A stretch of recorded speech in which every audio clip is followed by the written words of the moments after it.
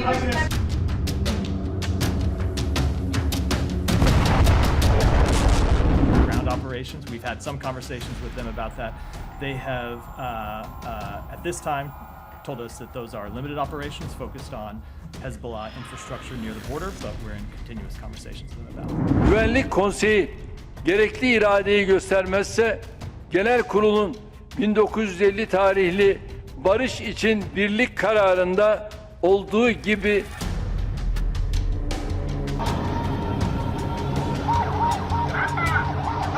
The European Union renews its call for an immediate ceasefire between Hezbollah and Israel.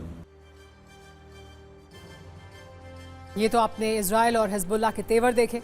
अब आपको एक ऐसा video भी दिखाते हैं जिसमें हिजबुल्लाह का डर छिपा हुआ है और ये संदेश भी छिपा है कि अब इस युद्ध में और क्या होने वाला है। क्या आपने कभी किसी भी सैन्य लीडर को जोशीला भाषण देने के दौरान पसीने पसीने होते हुए देखा है? शायद नहीं, लेकिन लेबनान में सिर्फ 24 घंटे पहले ऐसा हुआ है। इजराइल के ग्राउंड ऑपरेशन शुरू होने से पहले हिजबुल्लाह के डेप्यूटी लीडर शेख नईम कासिम ने इजराइल से जंग के लिए तैयार होने की बात कही थी। इस संबोधन के दौरान नईम की तस्वीर तेजी से वायरल हो रही है। इसमें वो भाषण के बीच पसीना पोंछते हुए नजर आ रहे हैं। इसके बाद ये नैरेटिव गढ़ा जा रहा है कि नसरल्लाह की मौत के बाद इजराइल की ताकत देखकर हिजबुल्लाह की बची हुई लीडरशिप के पसीने छूट रहे हैं। इजराइल और लेबनान में बढ़ते तनाव के बीच अमेरिका भी एक्टिव मोड में है। बताया जा रहा है कि पश्चिम एशिया में अमेरिका अपने सैनिकों को भेजने की तैयारी में है। एक रिपोर्ट के अनुसार अमेरिका के रक्षा विभाग के अधिकारियों ने बताया है कि नए सैनिक पश्चिम एशिया में पहले से तैनात 40,000 सैनिकों को सुरक्षा देने का काम करेंगे। Co-powered by Techno।